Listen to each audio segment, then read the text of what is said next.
Sebelumnya, Assalamualaikum warahmatullahi wabarakatuh. Om Swastiastu, Salam, Nama Budaya, Salam Kebajikan.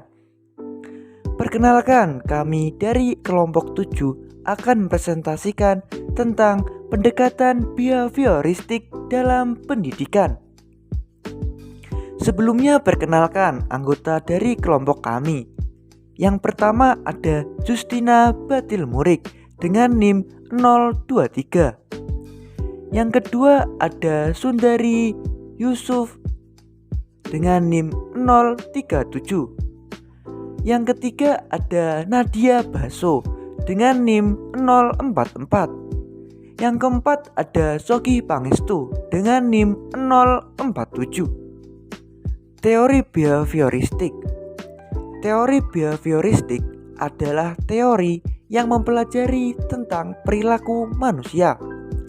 Perspektif behavioral berfokus pada peran dari belajar dalam menjelaskan tingkah laku manusia dan terjadi melalui rangsangan berdasarkan stimulus yang menimbulkan hubungan perilaku reaktif atau respon. Teori behavioristik memandang bahwa belajar adalah perubahan perilaku yang dapat diamati dan diukur.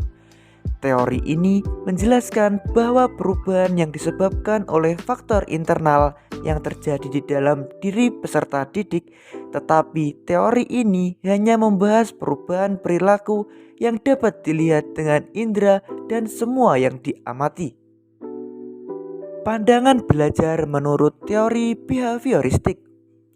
Menurut teori behavioristik, belajar merupakan perubahan dalam tingkah laku sebagai akibat dari interaksi antara stimulus dan respon. Atau belajar adalah perubahan yang dialami siswa dalam hal kemampuannya untuk bertingkah laku dengan cara yang baru seperti hasil interaksi antara stimulus dan respon. Menurut teori ini, orang terlibat di dalam tingkah laku tertentu karena mereka telah mempelajarinya melalui pengalaman-pengalaman terdahulu. Gagasan utama dalam aliran behavioristik. Gagasan utama dalam aliran behavioristik ini adalah bahwa untuk memahami tingkah laku manusia atau peserta didik diperlukan pendekatan yang objektif, mekanistik, dan materialistik, sehingga perubahan tingkah laku pada diri seseorang dapat dilakukan melalui upaya pengondisian. Dengan kata lain, mempelajari tingkah laku seseorang seharusnya dilakukan melalui pengujian dan pengamatan atas tingkah laku yang tampak, bukan dengan mengamati kegiatan bagian tubuh. Teori behavioristik menurut beberapa ahli. Yang pertama ada teori belajar behavioristik menurut Edward tahun 1874 sampai 1949. Menurut Edward, belajar adalah proses interaksi antara stimulus dan respon. Yang kedua ada teori belajar behavioristik menurut Watson tahun 1878 sampai 1958. Watson adalah seorang tokoh aliran behavioristik yang datang sesudah Edward. Menurutnya, belajar adalah proses interaksi antara stimulus dan respon. Namun, stimulus dan respon yang dimaksud harus berbentuk tingkah laku yang dapat diamati atau observable dan dapat diukur.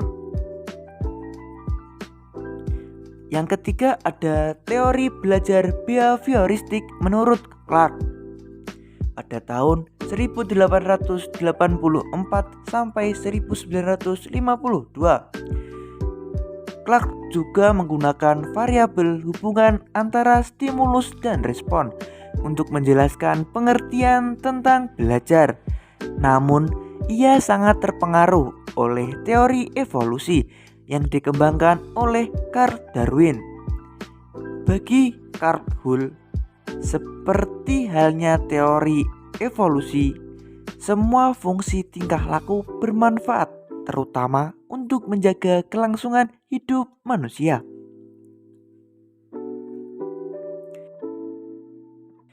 Yang keempat, ada teori belajar behavioristik menurut Edwin. Pada tahun 1886 sampai 1959.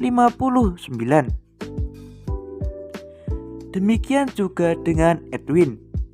Ia juga menggunakan variabel hubungan stimulus dan respon untuk menjelaskan terjadinya proses belajar. Namun, ia mengemukakan bahwa stimulus tidak harus berhubungan dengan kebutuhan atau pemuasan biologis, sebagaimana yang dijelaskan oleh Carr dan Hull. Yang kelima, ada teori belajar behavioristik menurut Bershoum Frederick Skinner pada tahun 1904 sampai 1990. Menurut Skinner, hubungan antara stimulus dan respon yang terjadi melalui interaksi dalam lingkungannya akan menimbulkan perubahan tingkah laku. Pada dasarnya, stimulus-stimulus yang diberikan kepada seseorang akan saling berinteraksi, dan interaksi antara stimulus-stimulus tersebut akan mempengaruhi bentuk respon yang akan diberikan. Demikian juga dengan respon yang dimunculkan. Respon yang dimunculkan ini pun akan mempunyai konsekuensi. Konsekuensinya inilah yang pada gilirannya akan mempengaruhi atau menjadi pertimbangan munculnya perilaku. Oleh sebab itu, untuk memahami tingkah laku seseorang secara benar, perlu terlebih dahulu memahami hubungan antara stimulus satu dengan stimulus yang lainnya. Kesimpulan dari teori belajar behavioristik. Teori belajar behavioristik masih dirasakan manfaatnya dalam kegiatan pembelajaran.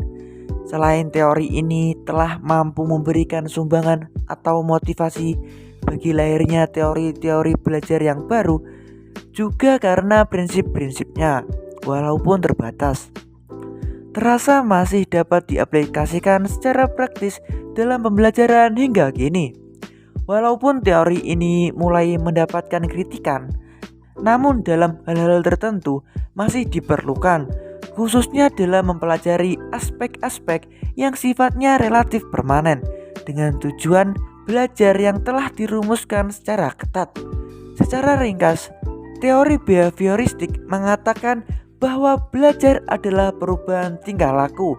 Seseorang dianggap telah belajar sesuatu jika ia telah mampu menunjukkan perubahan tingkah lakunya.